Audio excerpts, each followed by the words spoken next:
Olá pessoal, boa noite. Todos conseguem me ouvir aqui?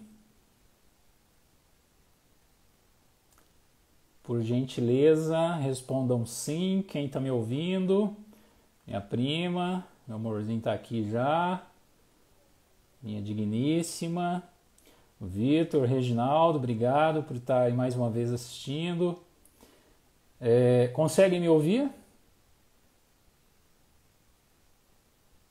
A Jéssica. Olá, Jéssica, tudo bem? Seja bem-vinda. Perfeito, estão me ouvindo bem? Muito bem.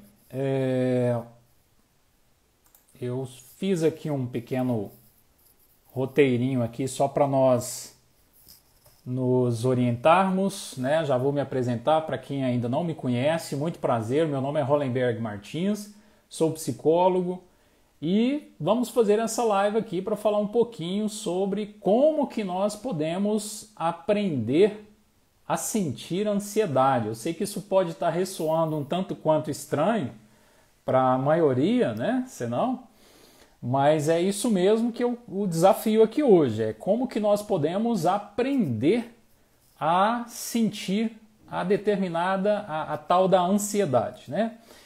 E eu tenho, obviamente, como de praxe aqui, algumas perguntinhas para assanhar um pouquinho vocês, né? Quais os contextos em que você já sentiu ansiedade, né? Em quais ocasiões que você mais percebe-se ansioso ou ansiosa? Tente responder isso aí para mim. Vamos lá. Quero a participação de vocês.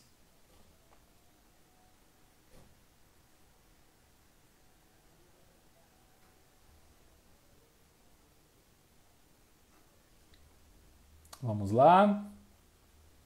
Quem se arrisca aí? Em quais ocasiões que vocês mais à espera de concluir um projeto? Legal.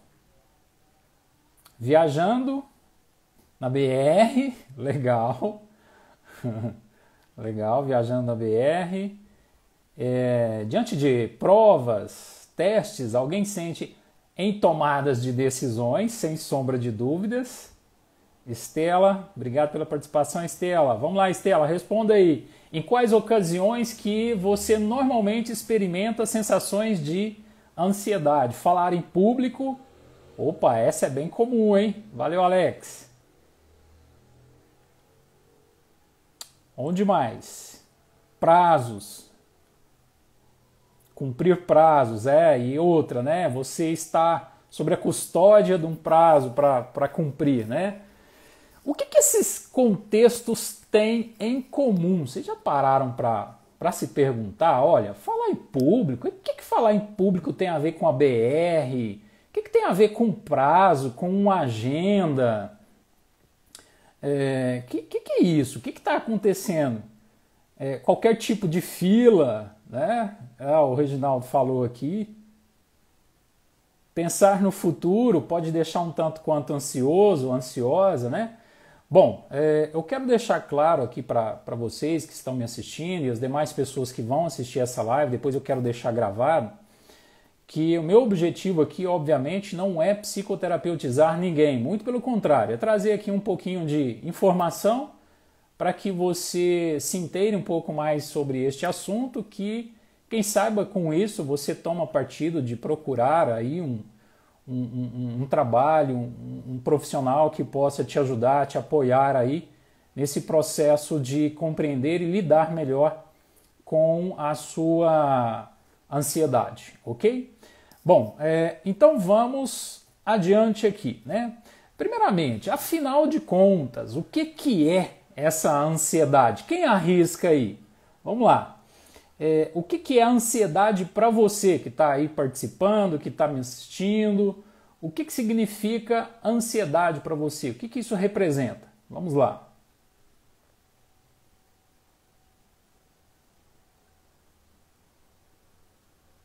O que significa ansiedade para você?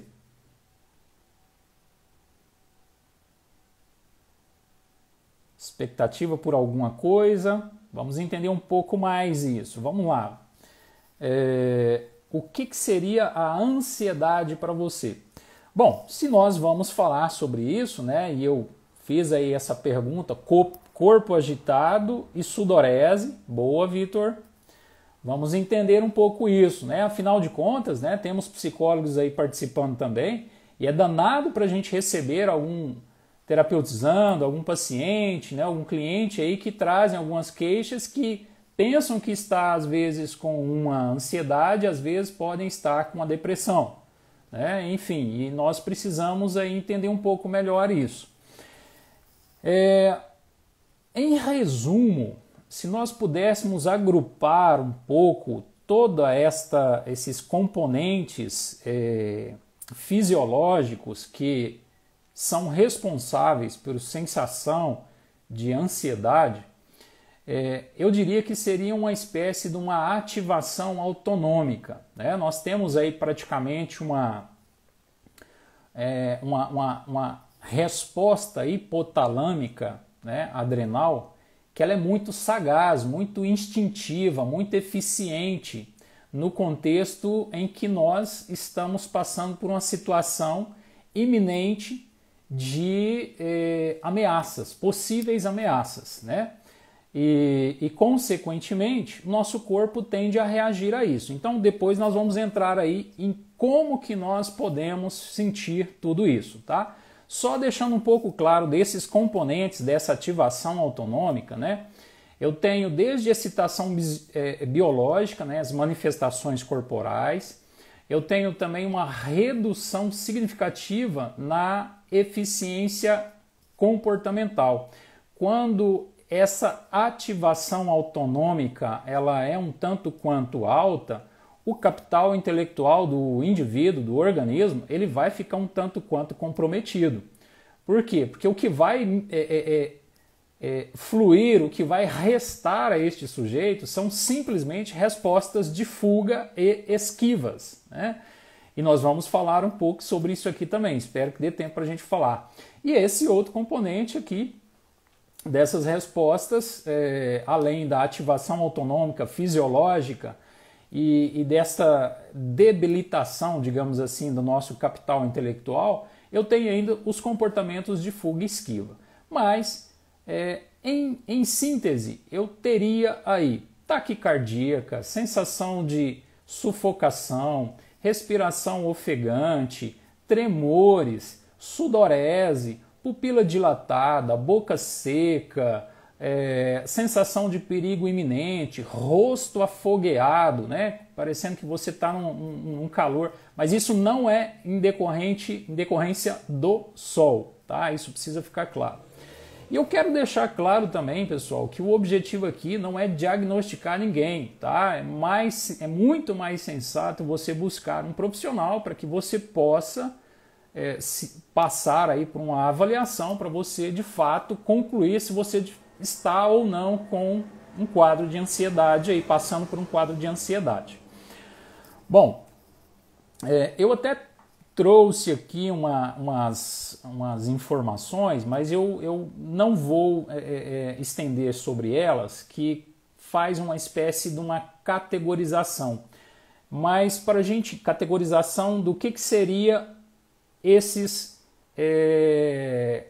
especificidades da ansiedade, porque quando eu falo especificidade, eu estou dentro dos transtornos de ansiedade. Eu posso falar da fobia social, eu posso falar do pânico, eu posso falar da agorafobia, eu posso falar do estresse pós-traumático, eu posso falar da famosa TAG, né, transtorno de ansiedade generalizada, eu posso falar do TOC, eu posso falar das fobias simples, tudo isso está praticamente dentro desse contexto. Uma analogia metafórica, aí, digamos assim, que eu criei, que eu sempre converso com os meus clientes para eles entenderem. Imagine uma árvore. Essa árvore é uma árvore da ansiedade.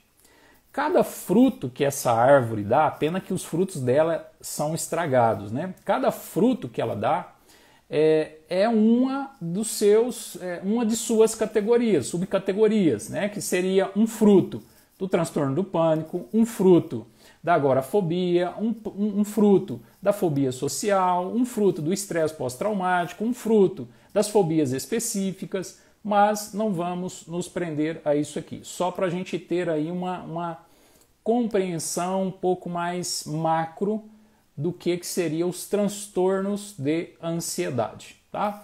Então, seguindo adiante, por que eu falei aprendemos, né? Eis aí o desafio. Por que nós aprendemos a ficar ansiosos? Alguém chuta? Alguém consegue aí dizer para nós aí o que nos leva a aprender a ficar ansioso, ansiosa? Por que isso acontece? Vamos lá, quero a participação mais uma vez de vocês aí.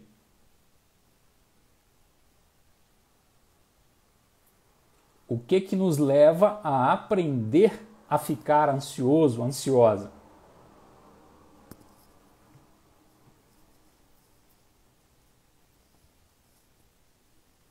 Sei que tem alguém digitando aí. As vivências da vida. Boa, Jéssica. Quem mais? Pelo menos mais um aí para a gente seguir. Tentar ter controle de tudo ao mesmo tempo. Misericórdia. Boa, excelente essa. Conviver com pessoas com ansiedade. Legal, legal, né? Boa pergunta essa. Você colocou aqui, inclusive, uma pergunta. Espero que eu consiga responder ela até o final. Tá? Me cobre isso aí, Amanda. Vamos lá, então. Gente, nós precisamos compreender que o que eu estou falando aqui também, eu estou seguindo a minha literatura, meu referencial teórico, analítico, comportamental. A psicologia ela é muito complexa. Talvez outros psicólogos que vão assistir essa live, eles têm o referencial teórico deles que permitem eles olhar para o fenômeno da ansiedade de outro modo. Aqui eu estou falando a partir da ótica do behaviorismo radical, tá? Que tem as suas bases filosóficas aí, nesta própria epistemologia radical, digamos assim. E uma coisa que eu gosto muito de relembrar foi que, e fez muito sentido para mim, é que nós não nascemos com as emoções. Então nós estamos entendendo aqui por que nós aprendemos a experienciar a ansiedade em diversos contextos. Nós vamos chegar lá. E o caminho é nós compreendermos que nós não nascemos com emoções, mas sim com a prontidão biológica para senti-las, com a prontidão biológica para experienciá-las, tá? Então eu tenho aqui, obviamente, um aparato muito bem equipado dentro de mim que me permite, dadas as circunstâncias, as experiências, incidir sobre a minha pessoa, sobre a minha vivência e eu decodificar essas experiências, essas vivências, e isso vai levar a mim a expressar um determinado tipo de emoções, né? Então já deixei um pouco aí claro que nós não nascemos com as emoções, mas com a prontidão biológica para a gente sentir. E aí eu preciso inserir um outro assunto que são extremamente proeminentes, o papel deles, sobre o fenômeno da ansiedade, que são os reflexos incondicionados. Reflexos incondicionados. Eles têm um papel significativo sobre como que nós aprendemos a experienciar esses fenômenos nas mais variadas circunstâncias, né? O que seriam esses reflexos incondicionados? Fique tranquilo que eu vou dar exemplos para vocês. Se você chegar na sua casa agora, se você for no espelho do seu banheiro, da sua casa, acender a luz e tapar um olho e deixar o seu olho tampado por alguns segundos e você aproximar muito do espelho, você tira a mão depois de 10 segundos, você vai perceber uma ação reflexa. Que ação reflexa? A sua pupila que estava tampada, ela vai dilatar com o escuro. E quando você tira a mão, vai ocorrer a midríase, a contração pupilar. Você não tem controle sobre isso. Tem muita gente querendo controlar a ansiedade aí, hein? Precisamos entender por que nós batemos massivamente o martelo sobre isso. Que controle nós temos sobre a ansiedade? Eu fico tentando controlar a minha ansiedade. Você consegue controlar a sua dilatação pupilar? Você consegue ir para o sol e não suar? Ou seja, estamos falando de reflexos incondicionados. Isso são reações, digamos assim, respostas fisiológicas herdadas filogeneticamente. Isso foi passado de geração em geração. E, obviamente, nós não temos controle sobre isso. Por quê? Porque são órgãos involuntários. Eu não tenho como obter o controle deles, né? E outro exemplo, para ficar mais próximo do fenômeno da ansiedade, taquicardíaca, respiração ofegante. Tá. Você está aí assistindo essa live, você está na sua casa, no seu escritório, no carro, e de repente você escuta um estrondo abrupto muito alto. Um estalo, quer seja uma batida, uma bomba, um tiro muito próximo a você. Nós temos a prontidão biológica para reagir a isso. Ou seja, é muito rápido uma resposta primitiva levar a essa ativação autonômica, fazendo aumentar, obviamente, os índices de adrenalina e cortisol no seu organismo, e aí começa a surgir aí alguns fenômenos, como por exemplo, diante da iminência de um som alto inesperado, o meu coração dispara, a minha respiração fica ofegante e a minha pupila pode dilatar. Para que isso ocorre? Por que eu fico assim? É uma resposta primitiva preparando você para reagir, preparando você para você escapar de algo que possa causar algum dano a você. Então são reações herdadas filogeneticamente, ok? Espero que tenha ficado claro aí. E essas respostas reflexas, elas vão ocorrer, obviamente, eu tenho aí a resposta, por exemplo, galvânica da pele, os pelos ficam ouriçados, vocês já devem ter ouvido falar do teste da mentira. Por que inventaram a máquina da verdade, né? Que eles medem, colocam um monte de eletrodos na pele da pessoa para ver se ela está falando a verdade ou não. Na verdade, é uma tentativa de aproximar muito da acurácia do que está sendo dito. Por quê? Agora vocês vão começar a entender já estou adiantando um pouco aqui os assuntos. No passado, quando nós mentimos para os nossos cuidadores, a consequência que seguia era a punição. Quando nós fazíamos uma arte, nós estávamos sujeitos a uma sanção, a uma punição. Se eu fizesse alguma coisa de errado, os meus pais percebessem, eu poderia ser repreendido ou até mesmo receber uma surra ali. Logo, quando eu começo a mentir, eu me safo desta surra, né? Eu consigo me escapar daquela punição que iria vir ali. E onde entra a resposta galvânica da pele? Quando a gente está sob efeito de estresse, quando a gente está diante de um perigo muito imenso na nossa frente, né, um perigo real ali, eu posso ter ali respostas galvânicas da pele, que são os pelos ouriçanos, né? Então, se uma pessoa vai contar uma mentira, ela está diante de uma possível situação em que ela poderia vir a ser punida, se a mentira dela colar. Então eles inventaram lá os eletrodos para medir a intensidade desta resposta galvânica da pele. Por quê? Porque é involuntário. Por mais que a pessoa possa colocar uma mentirinha básica ali, a pele não vai deixar mentir tanto, né? Não vai deixar mentir tanto. Enfim. Bom, eu não vou adiantar, porque a gente vai passar por esta informação aí também. Então já falei aqui dos reflexos incondicionados, que são respostas fisiológicas que nós não temos controle sobre elas, elas simplesmente levam o meu corpo a reagir de determinadas formas que, queira eu sim ou não, ela vai simplesmente manifestar a depender das estimulações, das circunstâncias ao meu redor. E aí agora eu já estou entrando no condicionamento reflexo. O que seria esse condicionamento reflexo? É onde nós podemos passar a aprender a ficar ansioso ou ansiosa. Como que é isso, Hollenberg? Eu até separei aqui alguns contextos, se der tempo de nós falarmos todos eles, né? Contextos familiares, sociais, profissionais e por último eu deixei aqui relacionamentos, tá?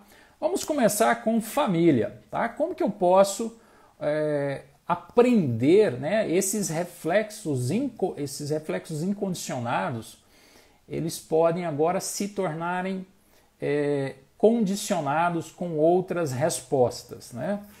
Vamos entender aqui um contexto.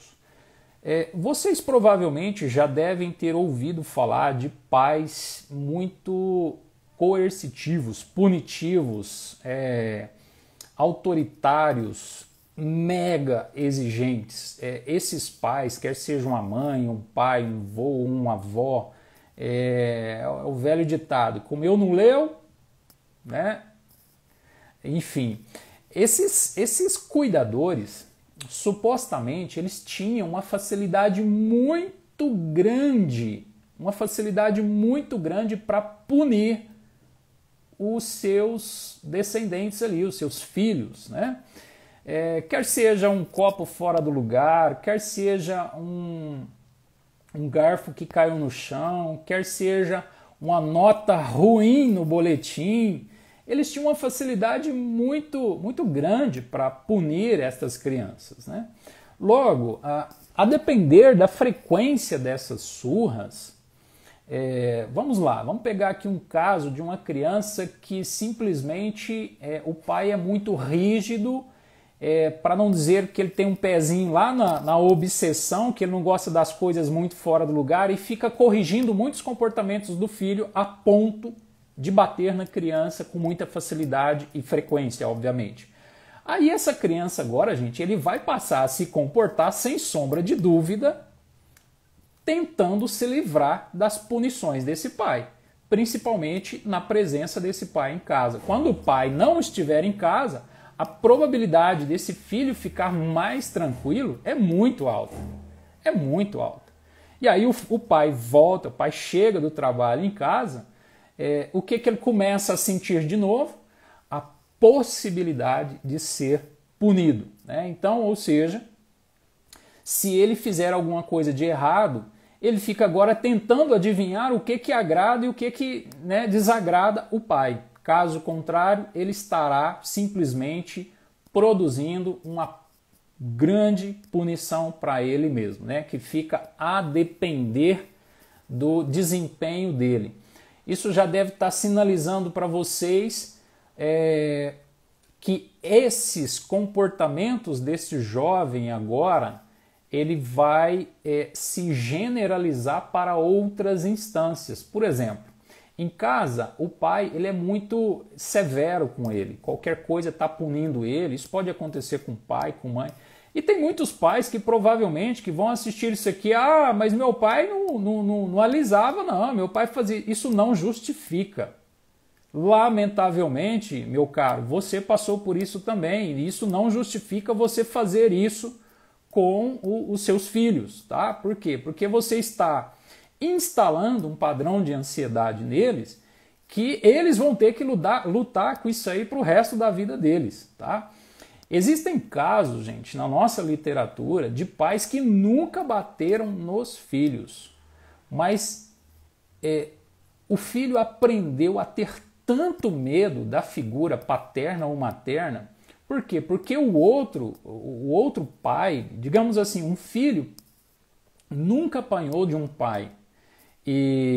Porém, a mãe colocava tanto medo na criança que ele passou a ficar realmente muito controlado, tentando adivinhar o que poderia desagradar esse pai, segundo o que a mãe tanto falava para ele, ok?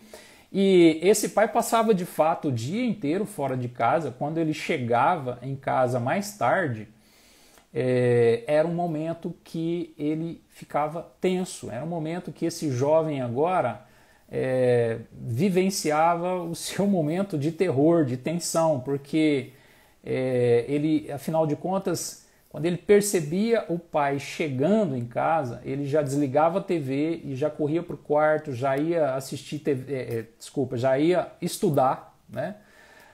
Por quê? Porque se o pai percebesse que ele estava na televisão, a casa caía, não iria ficar nada bom para esse jovem.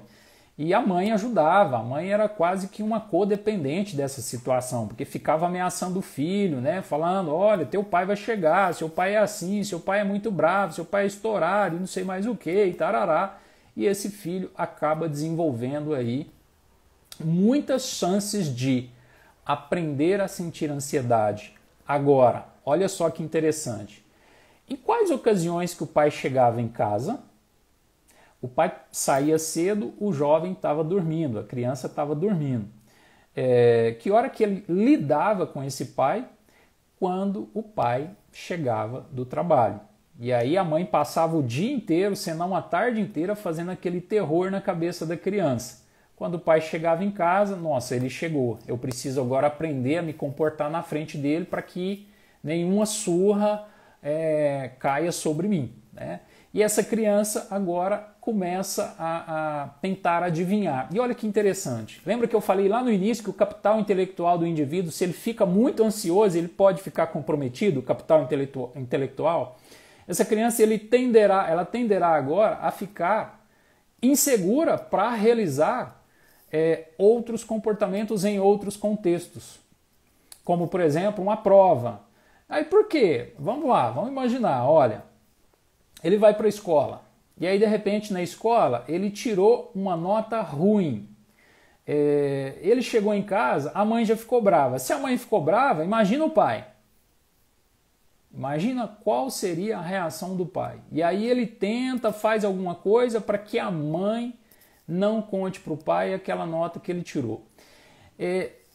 Mas ele já sente aquele destempero, aquele desconforto extremo que é estar com a prova escondida na minha mochila e meu pai na sala assistindo o telejornal.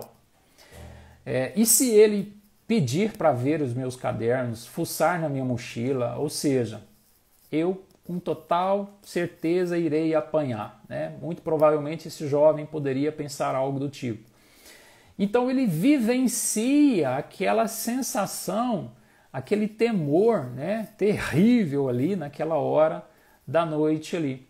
Aí o dia que ele vai fazer, gente, ele vai para a escola, ele vai ter outra prova. Quando ele está diante daquela prova lá na escola, é muito provável que ele vá lembrar da nota que ele tirou na outra e do risco que ele passou do pai pedir para ver as notas dele. Logo, se aquilo ali, aquele papel que está nas mãos dele, pode representar a possibilidade dele apanhar ou não, será que ele vai ou não vai ficar ansioso? É isso que nos remete às aprendizagens. Por que eu fico ansioso nesse contexto de ansiedade? Ou seja, eu posso agora aprender a responder, a reagir desse jeito lá no contexto da escola. E aí vai o time de futebol também. Eu vou participar ali de um campeonato e meu pai foi me assistir, mas agora eu estou tentando de tudo ter um bom desempenho, até mesmo porque quando meu pai me viu jogando bola na rua, ele fez algumas críticas sobre mim, sobre o meu desempenho. E aquilo me deixou muito mal. Eu fiquei muito atrapalhado com aquelas tratativas que meu pai fez sobre mim, a meu respeito, quando eu fui jogar bola na porta de casa, ele me viu jogando e ele está ali na arquibancada me assistindo. Ou seja, a possibilidade de receber a punição lá, na concepção do pai, talvez seria baixa, porque até mesmo que ele está numa ocasião pública, dificilmente ele poderia punir o filho, mas ainda tem muitos que faz isso, sem sombra de dúvidas. Mas na cabeça do garoto, ele não está nem tchum, ele vai acreditar literalmente que de fato ele está numa condição em que o pai pode sim punir ele, né? Outros exemplos, né, eu acho que já está relacionado com esse aí, é quando os pais, né, quer seja pai, mãe, vovó, os cuidadores, né, quem quer que seja, exige muito deste indivíduo. Olha que interessante. Isso aí é muito sério, porque quando passam a exigir cada vez melhores desempenhos acadêmicos de um jovem, de uma criança, né? E muitos pais fazem isso com uma presteza muito forte, muito escancarada, muito genuína, né? Ah, eu quero que meu filho e não sei mais. Olha, a gente precisa saber como que nós podemos dosar a coisa, porque o que a gente mais tem assistido em clínica é que isso extrapola, isso vem em excesso, a tal ponto que quando esse jovem chega com a nota ruim em casa, ou vem com a nota boa, né? Vem com a nota boa, o que é passível da gente ouvir, né? Que esses jovens falam para nós, ou que muitos adultos que possivelmente que estão assistindo aqui já se depararam quando trazem uma nota boa para casa.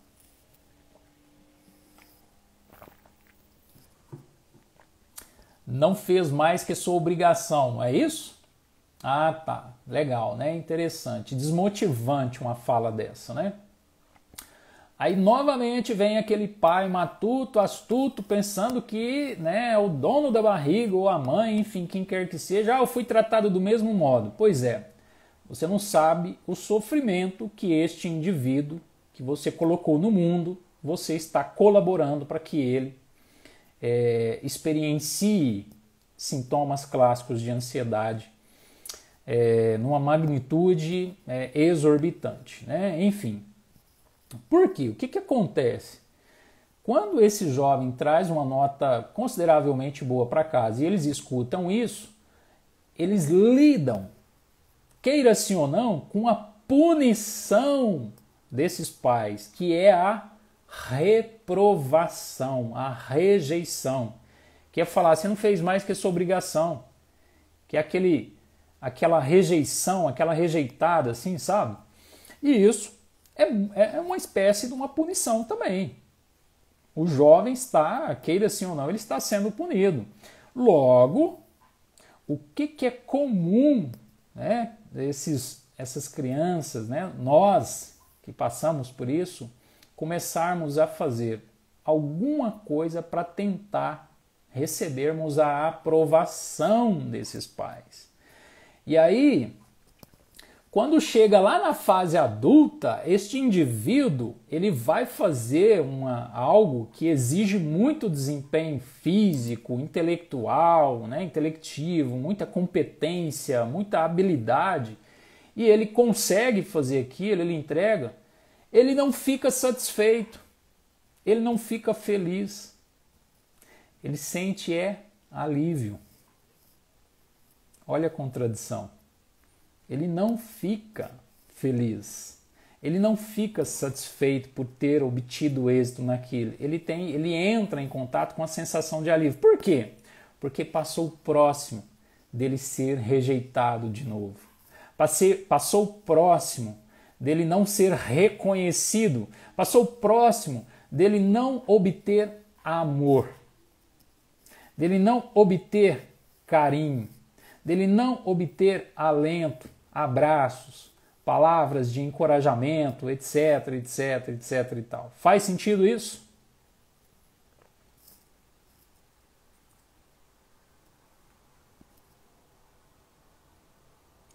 Bom, outra coisa, né, que nós também precisamos falar aqui. Vou falar um pouquinho agora das ocasiões sociais. Espero que tenha ficado um pouco claro como que a gente pode aprender dadas esses reflexos incondicionados que podem agora serem condicionados, né? Podem ser condicionados a partir de estímulos ambientais. Então quer dizer que é uma prova, um papel, gente, ele pode simplesmente ter a função ansiogênica. Por quê? Porque sinaliza para o indivíduo, só recapitulando, a possibilidade dele ser punido ou não, ok? Então isso aí é um condicionamento, tá? Vou falar um pouquinho agora de ocasiões sociais, como que nós podemos aprender a ficar ansiosos. Nós temos um trabalho, né, dentro da uma área da psicologia para nós trabalharmos com os clientes que envolve relacionamentos sociais, ou seja, o quão hábil uma pessoa é para interagir com os seus semelhantes, né? Aliás, na última live que eu fiz, primeira live que eu fiz, né, que foi a última aí, eu falei um pouco a respeito disso, tá? Habilidades sociais. E é um assunto muito amplo, desde manter contato ocular com uma pessoa. Agora vamos lá, ó. Novamente vou trazer aquelas primeiras experiências da infância desse sujeito.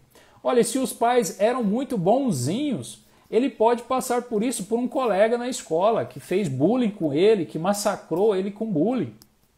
Pode ser um professor extremamente repreendedor, um professor extremamente severo, crítico, que também comprometeu e levou ele a aprender a experienciar a ansiedade nesses contextos. Isso pode acontecer. Então, as habilidades sociais compreende muitos aspectos do relacionamento de uma pessoa para com outra. Como, por exemplo, desde do estabelecimento de contato ocular, sabe? Pessoas que não conseguem olhar nos olhos uma das outras para conversar, possibilidade de fazer pedidos, possibilidades de dizer não, né? Ficou, acredito eu, bastante claro na última live aí, né, que eu fiz, né? Por que as pessoas têm muita dificuldade de falar não? Está um pouco relacionado com essas reprovações que eu tive lá no passado.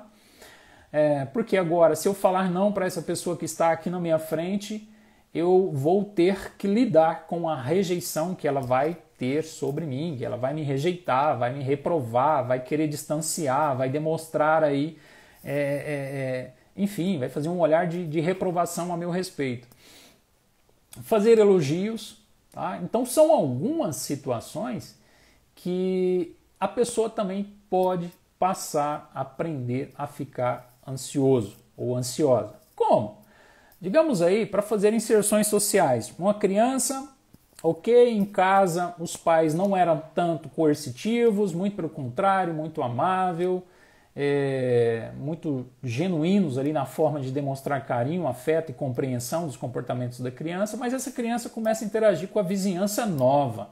Ele tem 7 anos, 6 anos, e de repente ele vai para um grupo de amigos ou amigas que são um pouco mais velhos que ela.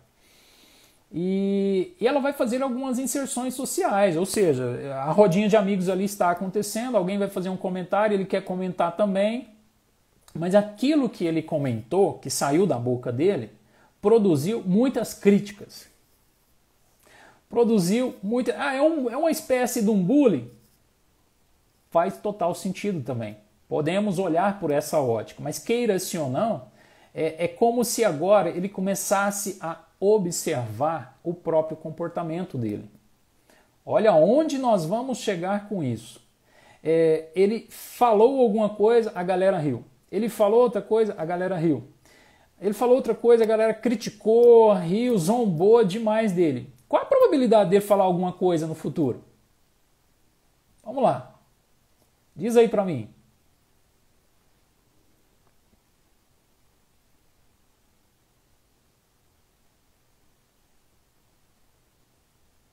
Qual a probabilidade dele falar alguma coisa no futuro? É muito improvável. É zero, exatamente. Ou seja, cada vez que ele falou, ele produziu, ele lidou, ele obteve, em consequência de ter feito isso, simplesmente críticas, né, zombarias, né, zoação da galera, né. Fazer pedidos, a mesma coisa também, além dele obter ali uma recusou aquele pedido que ele fez, ainda reprovaram ele, repreendeu, isso é um absurdo, você fazer um pedido desse, você tá louco, não sei mais o quê. Dizer não. Quando ele diz não, alguém pode chegar e fazer um monte de críticas. Nossa, você é muito egoísta, né? Normalmente as pessoas conseguem com que as outras façam coisas por elas, falando, articulando a premissa de que você é egoísta. Olha, você precisa entender que para você de fato conseguir conquistar a sua liberdade, você em algum momento vai incomodar os outros. Você vai incomodar os outros com muita probabilidade. Né? Ou seja, e você não precisa de fato atender aos pedidos das pessoas a tempo e a hora, não. Isso aí vai depender da sua decisão, do que você de fato quer fazer, da sua liberdade, né? Da sua autonomia. Mas um indivíduo que essa criança começou a fazer recusar esses pedidos lá, ó, para quem já estava sendo zoado, para quem já estava sendo repreendido, criticado, ou seja, bulinado, ele agora talvez ficará com medo de dizer não e ele passa a falar sim para agora tentar reconquistar as amizades, reconquistar a aprovação social, né? E se ele for fazer um elogio, né, isso é muito comum de acontecer também com os jovens aí que estão começando a namorar, né, enfim, vão fazer um elogio, às vezes nem sabem fazer um elogio, têm dificuldade para fazer um elogio, e quando fazem um elogio se atrapalham um pouco nas palavras e estão sujeitos a mais críticas, né?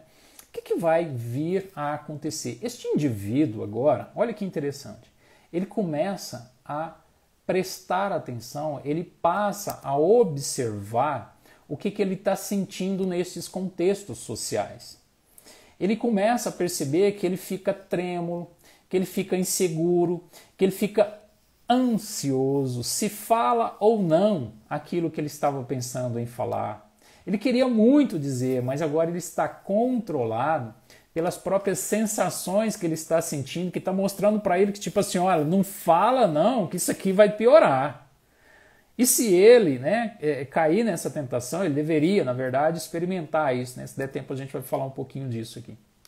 Mas ele passa a ficar tão atento a essas sensações internas, respiração ofegante, coração quase sai pela boca, né, pupila dilatada, tremores, né?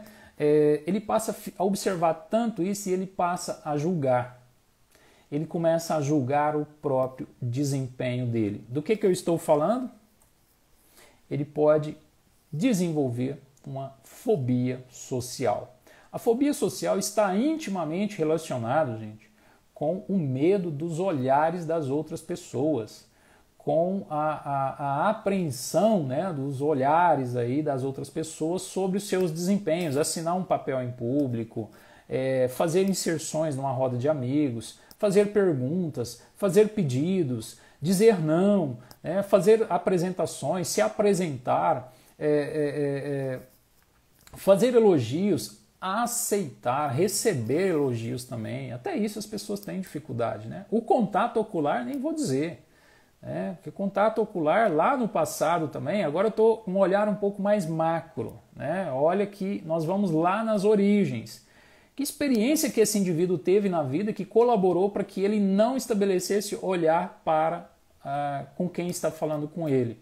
Provavelmente a figura primária lá no passado que olhou para ele, quando ele olhava, punia ele. Então, obviamente, ele iria baixar, recuar com o seu olhar ali, tá? Nesses contextos sociais, então, o indivíduo agora passa a se comportar tentando evitar tudo isso. Gente, com certeza não vai dar tempo de nós falarmos tudo aqui que eu tinha programado para falarmos, né? Mas espero que esteja fazendo sentido aí para vocês. Ocasiões profissionais, né? Alguns citaram aí no início, né, que agora eu trago aquelas experiências aprendidas lá do meu passado e elas agora estão ali na minha frente, né? Se você tiver aí alguma dúvida, se você quiser colocar algum contexto, eu vou tentar fazer alguma análise aqui para explicar como que é possível uma pessoa sentir ansiedade em umas circunstâncias como essa daí. Por exemplo, trânsito. Acho que foi a Camila que falou aqui no início, né? Na BR, né? Quando está na BR, por que a gente fica ali? Porque, na verdade, gente, dirigir é um comportamento que ele envolve uma aptidão, né? Uma habilidade ali, na verdade, você precisa desenvolver ali, você precisa aprender, ter a competência técnica para operar a máquina, e qualquer erro ali, de fato, pode ser trágico. Então, ou seja, você agora raciocina sobre isso, né? E aí a gente entra naquele dilema. O que leva esse sujeito a ficar ansioso? A prima aqui está dizendo, obrigado pela participação, faz a parte 2 dessa live. Quem sabe, boa ideia. Mas vamos lá, né? Então, nós temos várias experiências que... dadas as circunstâncias, eu posso vir a ficar ansioso. E uma outra coisa que eu preciso deixar claro aqui, dos reflexos incondicionados, dos reflexos condicionados, ou seja, agora aquelas respostas fisiológicas que eu não tenho controle, elas vão serem disparadas nessas ocasiões que eu relatei aqui, né? Quer seja numa apresentação em público, quer seja de fazer uma prova, quer seja de fazer uma entrevista, quer seja de fazer um pedido, fazer uma solicitação. Tudo isso leva o sujeito à iminência de cometer um deslize e ser repreendido, ou seja, levar ela a revisitar ali o passado dela, né? Uma coisa que eu quero deixar claro aqui, não vai dar para a gente avançar muito, mas atenção para isso que eu vou dizer aqui. É muito comum as pessoas que sentem a ansiedade em várias circunstâncias, mal sabem elas que boa parte do que elas fazem durante a sensação de ansiedade, elas estão reforçando aquela sensação. Pois é, lamentável, né? Mais um motivo para você buscar um psicólogo, uma psicóloga para te ajudar, tá? Isso é fato. Nós temos um princípio dentro da psicologia, da literatura comportamental, que é o princípio operante, né? Me lembro aqui de uma frase que é a seguinte, de um autor, salvo engano, brasileiro. Classes de respostas serão extintas ou mantidas em função das consequências que elas produzem. Ou seja, vamos pensar numa pessoa que sente uma ansiedade tremenda de fazer uma apresentação em público. Ela vai, de uma certa forma, conversar com os amigos para que os amigos façam a apresentação por ela. Olha, ela vai se safar em curto prazo da sensação de ansiedade em curto prazo, sem sombra de dúvidas. Ela vai deixar de sentir ansiedade quando ela negocia com os amigos para apresentar por ela. Mas basta outra ocasião dela apresentar publicamente que ela poderá ficar ansiosa. Agora a Estela fez um comentário aqui, obrigado pelo esse comentário, Estela. Não poderia até me esquecer de falar isso. É muito importante que esse processo de enfrentamento ele precisa ser um tanto quanto explorado com o acompanhamento de um profissional da psicologia, tá? Não sou contra pessoas que buscam o tratamento também farmacológico, pode ajudar muito nos enfrentamentos, né? Os enfrentamentos eles são vitais para haver o descondicionamento, tá bom, Estela? Então, não é de qualquer modo não, porque existe aí um processo muito delicado para que a pessoa possa fazer esse enfrentamento com segurança, porque ela precisa entrar com a sensação com a falsa sensação de que ela tem controle do contexto, tá? Então é bem desafiador, tá? Bom, eu quero abrir espaço aqui, ficou aqui ainda profissionais e casais, né, para falar um pouco, mas eu quero abrir um pouco aí para perguntas. Se alguém tem alguma pergunta, gostaria de fazer algum comentário aí, fica à vontade. Estamos praticamente encerrando aí, temos aí mais alguns minutinhos. Olá, Giovanni, boa noite. Responda a pergunta da Amanda. Você pode repetir, por gentileza, Amanda, a sua pergunta? Deixa eu ver se eu consigo acessar a pergunta da Amanda aqui. Vamos lá, vamos lá, vamos lá. Vamos lá. Amanda, cadê a Amanda? Faça outra pergunta aí. Amanda, conviver com pessoas com ansiedade. Olha, nós aprendemos de 3 modos, tá? Nós aprendemos de 3 modos. Se eu convivo com uma pessoa que tem ansiedade, não, exceto se eu começo a cobrar dela que ela faça o mesmo que eu, tá? Eu posso, por exemplo, começar a passar álcool gel demais na minha filha aqui, de uma forma assim avassaladora, falando, nossa, tem aí, tem isso, tem aquilo, e de fato está perigoso mesmo, né? Mas eu posso exagerar de uma maneira drástica a ponto que eu levo ela a ficar sobre o controle de tipo, poxa, de onde que está isso? Que coisa perigosa é essa, né? E cadê? Eu não consigo agora ficar sem esse álcool gel. Respondi, tá? Nós aprendemos então por exposição direta às contingências, que são as situações e os resultados que elas culminam sobre nós, que dá uma espécie de modelagem ali, né? Eu aprendo por modelação, que é uma pessoa dando exemplos para mim, né? Por exemplo, eu tenho um irmão que apanhou demais meu pai. Meu pai nunca me bateu, mas eu também nunca saí da linha.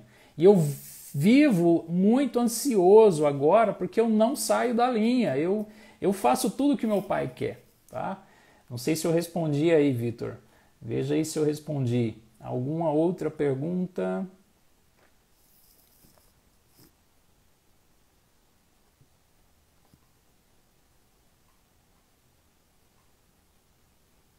E eu aprendo também, gente, por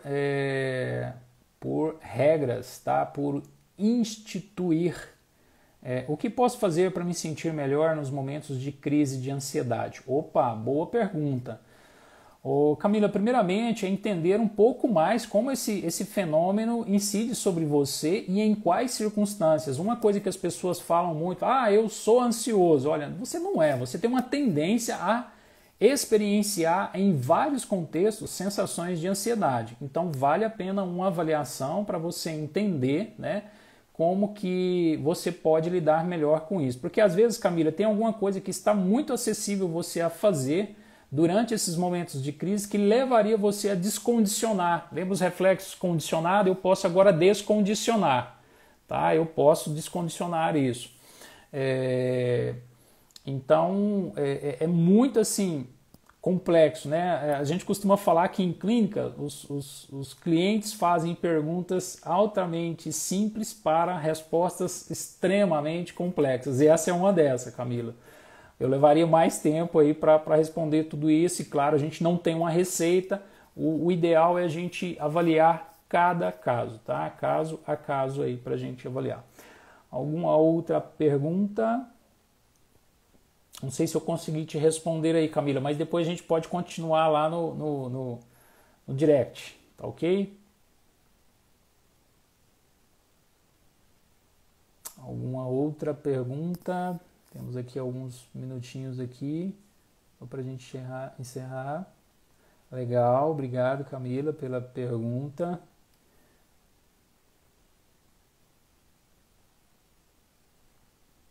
Bom, então praticamente era isso, né, que eu tinha para falar aí. Claro, não deu tempo, é um assunto muito intrigante, que muitas pessoas passam por isso, e reagem quando experienciam sensações de ansiedade, e isso acaba cravando uma aprendizagem nelas, né? E para quem é a síndrome de borderline, como ela se sente nas condições de ansiedade? E para quem a síndrome de borderline, como ela se sente nessas condições de ansiedade? Olha, eu vou precisar de mais tempo aqui, Vitor, eu não conseguiria responder tudo isso. A síndrome de borderline é um dos transtornos de personalidade, né? Categorizado aí pela algumas ferramentas de avaliação clínica, né? Médica, e ela leva o sujeito a experienciar uma série de sensações, né? Desde ansiedade, euforia, disforia, né? Então, assim, eu de fato levaria mais tempo aí, para pena que não vou conseguir te responder isso aqui agora. Bom, eu vou precisar encerrando aqui para que ela fique gravada aí para outras pessoas também possam assistir. Eu quero agradecer imensamente a participação de vocês.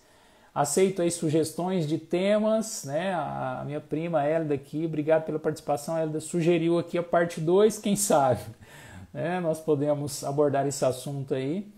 E eu também estou à disposição aí para sugestões de temas, tá ok, gente?